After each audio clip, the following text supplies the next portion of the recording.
friends, welcome back to my channel, Digital Bytes, where we explore the intersection of technology, productivity, and wellness. If you're new here, my name is Amit, and I'm a digital strategist and a Sloan Fellow at Stanford University here in California. While having a supercomputer in our pocket has become one of our superpowers, we've also become more stressed and distracted than ever before. Today I'm going to talk about a question that we all struggle with. How do we stay productive in this hyper-connected world that is so full of distractions? That's the question I've been trying to answer for years, and after a ton of research and many experiments, I've come up with a set of principles that allow me to stay sane and focused, and have dramatically improved my productivity over time. And today, I'm going to share this secret recipe with you. So that we're on the same page, let's start by defining productivity. In the simplest form, it is a ratio of outputs to inputs. You would agree that there is a spectrum from being super productive to being not productive at all. The choices that you make every day will dictate where you fall on this spectrum. Now, truth be told, YouTube is full of productivity videos, and the last thing I wanted to do was create another Me Too video on productivity.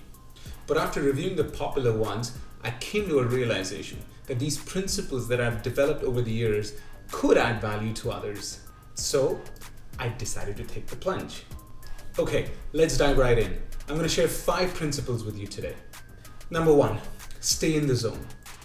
Just like you have different lanes on a highway, speeding lane, cruising lane, and shoulder, you divide your day into different zones. For example, a zone to perform your most important task and another zone to recover or just take it easy. So why do this? For me, the main reason is to prevent decision fatigue. So I've observed that when I decide to go with the flow and have to make what to do next decision multiple times a day, I get exhausted quickly and fall back to my default behavior, which is not very productive. Now, some of you may say that this default behavior is because of lack of motivation or willpower. And to that, I say willpower or motivation is a myth. In systems, I trust. And here's my system to organize the day. The day is broken into 3 zones: create zone, maintain zone, and recover zone. First, create zone. This is my time from 6 a.m. to 12 p.m., so a total of 6-hour window. And I have 2 goals in this time frame. Number 1, create a performance mindset. What do I mean by that? So, growing up, I was an athlete, and my coach always used to encourage me to get in the zone before I went out to play. Now, that is basically following a ritual, and the ritual was to close my eyes for a few minutes and visualize every bit of play that I was going to do on the ground. And that really charged me up and gave me a lot of enthusiasm and focus to go out and play.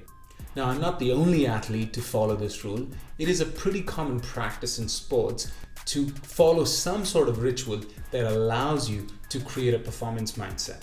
Some of the common ways to create such a mindset is either listening to music, visualization, or meditation. The second piece in the create zone is creating value for myself and for my community. And I start my day by eating a live frog first thing in the morning. Wait, what? Who wrote this? You mean the proverbial frog.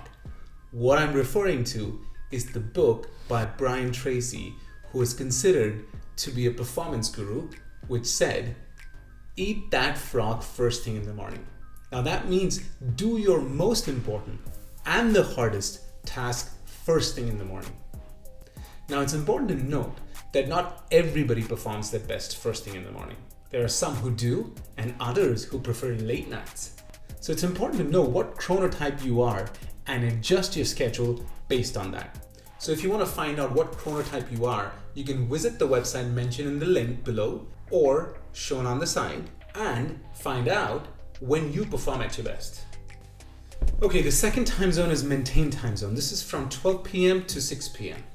And this is the time for doing things like eating lunch or for doing mundane things that don't really require a lot of mental horsepower, such as replying to an email or mowing a lawn, if that's your thing.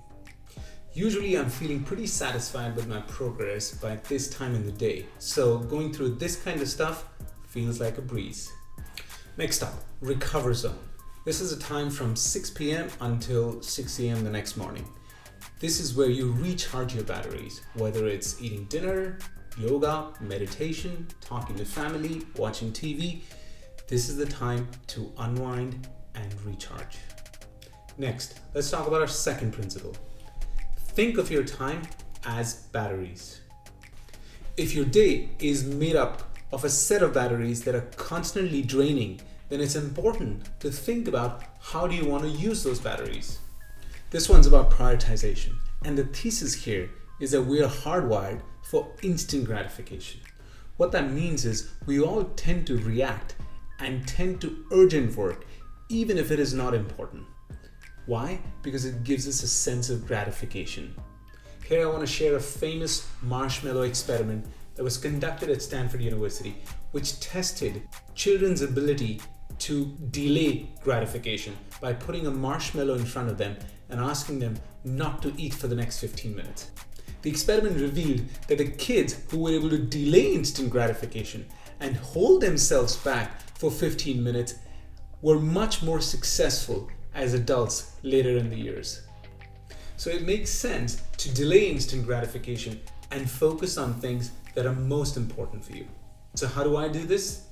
Every evening before I go to bed, I identify 3 things that must get done the next day, the things that will have the highest impact on my life. From those 3 things, I identify one thing that I categorize as the highlight of my day. This comes from the book Make Time that says if you identify one highlight for the day, the chances of you being focused on it and getting it done are dramatically higher. For me, I keep my zone 1 and 2 for my highest priorities and think of things like being on Instagram or watching TV as eating the marshmallow. While I love doing both, I don't access either of them until 6 p.m. in the evening. Let's talk about the third principle, bias for action. I think Dale Carnegie said it best. Inaction breeds doubt and fear, and action breeds confidence and courage. That's very true for me. If I think about every time I've procrastinated, there is a fear behind that inaction. And the only way to deal with that fear is to take action. Let me share a story with you. Growing up, I had a massive fear of heights. And when I came to the US to attend business school, I was asked to jump from a plane as part of my orientation. When on the plane, I was damn scared and refused to jump, not knowing that my tandem jumper would push me out without any warning. After the first 10 seconds of shock and distress, I started loving the free fall. And in that moment, probably had one of the most memorable experiences of my life. The lesson in that is that some of the best things in your life lie on the other side of the fear, and only action can get you there. So does it always have to be massive action? No. There's a concept in technology called agile, which refers to doing things in small increments and continuously iterating based on data. There's no perfect time or way of doing things. Remember, your goal is not perfection, but progress. This brings us to the fourth principle, and it's called Process of Elimination. While I have a process to stay organized and focus on things that matter most, despite best intentions and plan, I often found myself getting distracted. Whether it's TV or my phone, especially during quarantine, were constantly pulling me towards them and wasting a ton of time. So I thought to myself, how can I make it extremely hard for myself to get distracted? And I did that by taking away the optionality. So I use a cookie jar to eliminate the chances of getting distracted by my phone or my TV. The fifth and the final principle, be intentional. This means asking why you do what you do. In other words, have a purpose behind how you choose to spend your time. And I use 3 tactics of being intentional. Number 1, have a North Star. I love this quote by Seneca, who was one of the greatest philosophers of all time. He said, and I quote, "If a man knows not to which port he sails, no wind is favorable." So I do an annual goal setting exercise where I break my annual goals into monthly goals and track them on a weekly basis to ensure that either my actions are aligned with those goals or I'm going back and changing them. The idea is not to be super rigid, but to have some guardrails that serve as directions to our North Star. Second, just say no. This is probably one of the hardest things to do for all of us. While at Stanford, there was so much going on that I had to say no to even the most attractive things, just because they were not aligned with my goals for that week or month. And initially I had a lot of FOMO, but reframing the situation and getting excited about accomplishing your goals quickly turned that into JOMO. Third, reset and recharge with a 1-day off rule. Now, you can have 2 days off as well with Saturday and Sunday, but personally, I keep my Sundays off, which means I do not follow any schedule on Sundays because I want that kid in me to come out and have a good time. In conclusion, what helps me most is having an agile mindset, which means staying flexible. Try new things, and if they don't work, throw them out and start from scratch. These principles that I shared with you today are a result of many experiments that I conducted, and I hope that you find them useful. Just remember, this is a template for you to experiment with, not gospel. So feel free to run experiments and see what works for you on this long journey of being productive. And if this makes you only 1% more productive every day, you'll become 37 times more productive in just 1 year. If this was useful, smash the like button so you can reach many others like yourself. For more weekly videos on productivity, wellness, and technology, please subscribe to my channel. And if you have any ideas on how to be more productive, I would love to hear from you. You can either send me an email or DM me. The information is mentioned in the description below. It's been fun. I will see you in the next one. Until then, be productive and stay healthy. Adios.